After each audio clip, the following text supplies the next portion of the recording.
Right. Sri Jayadev Galla. Okay.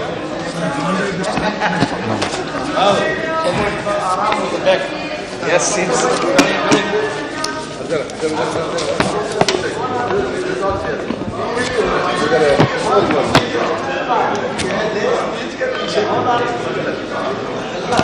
Honorable members, when you are member speaking, putting placards may not look nice. You are agitating, you come and do it. I have no objection that.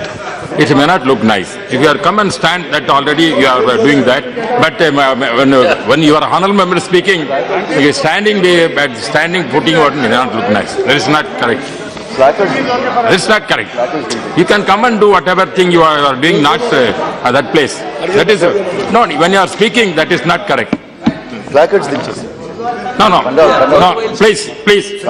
You come here or do whatever demonstration you can. I have no objection. You are very right. Your democracy, you can do that. But standing that your member speaking, putting this kind of, it is a bad precedent we are creating. Don't please. Don't. No. I may not look nice. Please. Sitting, that is different. Don't show the placards. If you want to do it here, no objection. But not. Sir, the 5 crore people of Andhra Pradesh demand an explanation from the Finance Minister and the Prime Minister. After you promised AP special status during the elections, we were told by you that because of technical difficulties due to the introduction of GST, this was no longer possible. In lieu of this, you offered us a special package, which you promised us would be equal in value to all the benefits we would otherwise have received if we had special status. We believed you, Mr. Finance Minister, but he's not here to address him directly, and the Prime Minister. We are allies. We fought the 2014 elections together. We won based on promises made to the people of Andhra Pradesh. Why shouldn't we trust you? We have trusted you, and we have maintained alliance dharma for the last 4 years and now 5 budgets. Trusting and waiting. You've repeatedly given us assurances and asking us to have patience. But there is no more time for patience, sir. This budget is the final chance to fulfill your promises and the assurances. It's now or never, sir. We understand that you have the numbers in the Loksabha to render us irrelevant. But let me remind you that elections are fast approaching. Based on current trends, the next general elections will certainly be challenging. If the promises and assurances you made to your ally are not fulfilled, what message does that send to your other allies or potential allies? You must consider, sir. I may be new to politics, but I do understand about trust, an essential requirement for any partnership to continue. I also think that I can safely say that India has not seen her last days of coalition governments. What message do you want to send to your allies and potential allies, Mr. Prime Minister? Your allies are feeling neglected, betrayed, and humiliated, as are the 5 crore people of Andhra Pradesh. We demand an explanation. In the budget, there is no mention of Amaravati, of Polavaram, our railway zone, deficit budget, special package, not to mention the other commitments made in the AP Reorganization Act and the assurances made on the floor of the Rajya Sabha by then Prime Minister Sri Manmohan Singh ji, without which this bill would not have been passed and therefore should be considered sacrosanct. Some of your party leaders are trying to convince you that somehow your party can grow in Andhra Pradesh by breaking the promises and weakening the Telugu Desam party. Seasoned advisors of the Congress president convinced her as well in 2014 of an ill-advised strategy and paid a very dear price. From being the strongest state unit in the country for the Congress, it went to 0 out of 25 MPs and 0 out of 175 MLAs, where it's likely to stay for a very long time. The Congress thought that by betraying the people of Andhra Pradesh, it would ensure a win in Telangana and the TRS would merge with it. The Congress also had expected, because of a secret deal between them and the YSRCP, they would win in AP and would also support them, if not merge. The people of AP are no fools, and the Congress was wiped out in both the states. And the YSRC devious plans were understood by the people. Please don't be of the opinion that the BJP will fare any better if it treads the wrong path. The YSRC is now again trying to fool the people of AP. They are praising the budget, cozying up to the central government, shifting the blame from the central government and the BJP to the AP government and to the TDP. The people of AP are no fools. They know that the YSRC needs to support whoever is in power in the center in order to keep their leader out of jail. Today, it may be you. Tomorrow, it may not.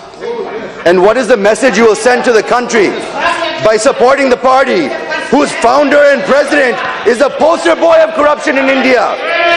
If you think that the YSRC would make a better alliance partner in AP, it would be a serious lapse of judgment and morality.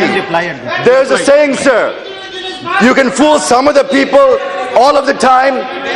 You can fool all of the people. I did not name anybody. I did not name anybody. Sir, there's a saying, you can fool some of the people all of the time. You can fool all of the people some of the time, but you can't fool all of the people all of the time. Yes. And let me assure you, Mr. Prime Minister, the TDP and the people of Andhra Pradesh are certainly no fools. We demand an explanation. Our CM has visited Delhi 29 times. He's met the Prime Minister, Finance Minister, Home Minister multiple times, and every concerned minister to get the promises and assurances fulfilled. He has submitted report after report, the latest report being here. The latest report being here, sir. You can see how detailed this report is. This is not the first report. So many reports have been given to every department. It's a shame. It's shameful for the government to still say they're waiting for information or that they're still examining the situation. Sir, there are 19 items just in the AP Reorganization Act alone that are yet to be fulfilled. I'm not going to cover all of them. I'm only going to focus on 5 main items that because of the paucity of time. But there are 19 items just in the Reorganization Act alone. These include, I won't go into detail, but let me read them out. Special category state, bridging the resource gap, the Polavaram project, formation of a railway zone, financial assistance to Amaravati, establishment of greenfield crude refinery and petrochemical complex, institutes of national importance, formation of Dugarajpatnam port at Nellore, increase of seats in AP State Assembly, anomalies in tax matters, steel plant in Kadapa district, establishment of Vizag-Chennai industrial corridor, the Visakhapatnam and Vijayawada metro, rapid rail and road connectivity to Amaravati, development assistance to backward districts, payment of power dues by DISCOM, appointment of Schedule 9 institutions, appointment of Schedule 10 institutions, and the formation of the Greyhound Training Center just in the AP Reorganization Act alone, sir. Not to mention other assurances made to us. Sir, where's the budget for fulfilling your promises and assurances? Where is it in the budget? How do you plan to do it? Coming to the special package, I wish to remind the Honourable Finance Minister what he had said on 7 September 2016 while announcing the special financial package to the state of AP. Sir, he said the government of India will support AP to the hilt. Sir, that was in September 2016. Nothing has been done since then. The government cannot take our patience for granted. Not allocating and not even mentioning about the special financial package to AP in this budget is injustice and is deceiving the people of Andhra Pradesh. Secondly, when the finance minister came to Amaravati to lay the foundation stone for administrative city, the CM of AP requested for exemption of capital gains tax till the first sale of the developed land in the capital region. Sir, this falls in my parliamentary constituency. The FM assured that he would consider this request sympathetically, but the exemption has been given only for 2 years, sir. So I request that it should be given for until the first sale is made, which we made this request over and over again, but we want a confirmation, sir. Thirdly, the House is aware that AP has been given the financial package due to immense loss that it has suffered after bifurcation. The House is also very well aware that the financial packages with different nomenclatures were announced to various states and regions earlier, and we also know the fate of those announcements, sir. So looking at the past experience, The people of AP are very apprehensive that this financial package may also meet the same fate. Hence, there have been numerous demands from various quarters and also from our CM for giving legislative backing to the entire financial package announced on September 6, 2016, and also to implement the package in a fixed time frame. In view of the above, I demand the Finance Minister, through this House, to immediately release the financial package announced and also give legislative backing to the special financial package to legitimize the announcements made by the Finance Minister. I'm sure he would reply to this when he replies to the debate. Sir, coming to assurances given during bifurcation, the Government of India promised to give equal amount that the special category status would get as a special package. So I don't want to go into the special category status issue right now. Secondly, the PM also assured on the floor of Rajya Sabha a special development package, the then Prime Minister, a special development package would be given to 7 backward districts of Rayalaseema and North Coastal Andhra, and it will be on the lines of the Koraput, Bolangir, Kalahandi special plan in Odisha and the Bundelkhand special package in Madhya Pradesh and UP. But so far, the Government of India has given just 1,050 crores or 50 crores per district every year for 3 years.